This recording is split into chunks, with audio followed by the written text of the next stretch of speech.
Shalom, selamat pagi, salam sejahtera untuk kita semua. Puji syukur jika pada pagi hari ini kita kembali bertemu dalam Renungan Harian Toraja, edisi Jumat 15 September 2023. Mari kita persiapkan hati dan pikiran kita bersatu dalam doa untuk mempersiapkan diri mendengarkan firman Tuhan pada pagi hari ini. Kita berdoa. Allah Bapa kami yang bertahta dalam kerajaan sorga, terima kasih Tuhan untuk berkat-Mu pada pagi hari ini. Kami bersyukur Tuhan sudah menyertai kami saat kami beristirahat, dan pada pagi hari ini Tuhan masih menganugerahkan kami hari yang baru. Kami sungguh mengucap syukur untuk hal itu ya Tuhan.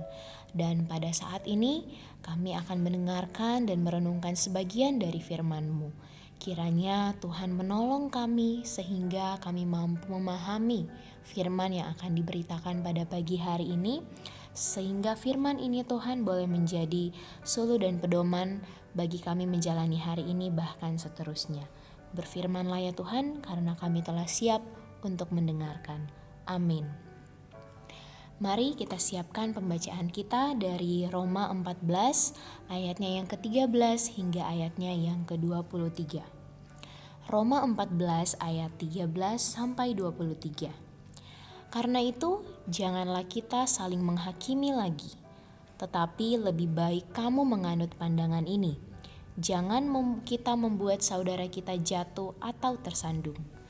Aku tahu dan yakin dalam Tuhan Yesus bahwa tidak ada sesuatu yang najis dari dirinya sendiri. Hanya bagi orang yang beranggapan bahwa sesuatu adalah najis, bagi orang itulah sesuatu itu najis. Sebab jika engkau menyakiti hati saudaramu oleh karena sesuatu yang engkau makan, maka engkau tidak hidup lagi menurut tuntutan kasih. Janganlah engkau membinasakan saudaramu oleh karena makananmu, karena Kristus telah mati untuk dia. Apa yang baik yang kamu miliki, janganlah kamu biarkan difitnah. Sebab kerajaan Allah bukanlah soal makanan dan minuman, tetapi soal kebenaran, damai sejahtera, dan sukacita oleh Roh Kudus. Karena barang siapa melayani Kristus dengan cara ini, ia berkenan pada Allah dan dihormati oleh manusia. Sebab itu, marilah kita mengejar apa yang mendatangkan damai sejahtera dan yang berguna untuk saling membangun. Janganlah engkau merusakkan pekerjaan Allah oleh karena makanan. Segala sesuatu adalah suci, tetapi celakalah orang jika oleh makanannya orang lain tersandung. Baiklah engkau jangan makan daging atau minum anggur atau sesuatu yang menjadi batu sandungan untuk saudaramu. Berpeganglah pada keyakinan yang engkau miliki itu, bagi dirimu sendiri di hadapan Allah. Berbahagialah dia yang tidak menghukum dirinya sendiri dalam apa yang dianggapnya baik untuk dilakukan. Tetapi barang siapa yang bimbang, kalau ia makan, ia telah dihukum, karena ia tidak melakukannya berdasarkan iman. Dan segala sesuatu yang tidak berdasarkan iman adalah dosa. Amin, firman Tuhan. Judul renungan kita pada pagi hari ini adalah Batu Sandungan. Saat kita tersandung oleh batu, kadang kita merasa kesal, dan bahkan ada orang yang sedang menjerit kesakitan sambil memaki batu yang menyandungnya. Istilah batu sandungan seringkali merujuk pada orang yang membuat orang lain terjatuh akibat tindakan atau perkataannya. Paulus juga memberikan pengajaran tentang perihal menjadi batu sandungan. Ia mengingatkan umat Tuhan di Roma agar tetap saling mengasihi dan saling melengkapi, bukan justru saling menghakimi.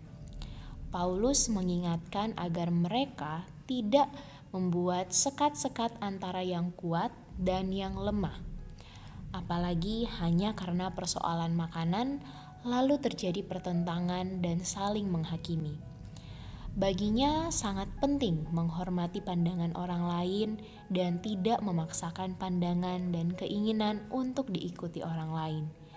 Perihal najis atau tidak najis bukan berasal dari makanan, tetapi menjadi najis bagi orang yang menganggapnya sebagai makanan najis. Kebebasan beriman yang harus dipraktikkan dalam kasih kepada sesama harus berdasarkan prinsip saling menghargai dan membangun. Seperti dalam 1 Korintus 8 ayat 9 berbunyi, "Tetapi jagalah supaya kebebasanmu ini jangan menjadi batu sandungan bagi mereka yang lemah." Kadang dalam kehidupan berjemaat, seringkali kita sibuk saling menghakimi satu dengan yang lain. Ada yang merasa lebih baik atau lebih pantas berbicara dan didengar. Ada juga yang merasa tidak dihargai. Hal inilah yang sering menjadi batu sandungan di tengah-tengah persekutuan.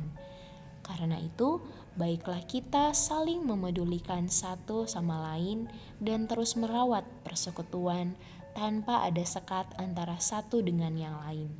Kita adalah satu persekutuan di dalam Kristus. Amin firman Tuhan. Mari kita bersatu di dalam doa. Terima kasih Tuhan untuk firman-Mu pada pagi hari ini yang boleh terus mengingatkan kami bahwa kami adalah satu jemaat, satu persekutuan di dalam Engkau. Kiranya Tuhan terus menolong kami sehingga kami terus berada dalam satu pikiran, satu hati untuk memuji dan memuliakan nama-Mu.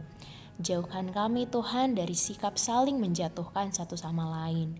Tetapi biarlah Roh Kudus-Mu Tuhan yang terus mempersatukan kami, sehingga apa yang kami lakukan itu Tuhan boleh saling membangun satu sama lain.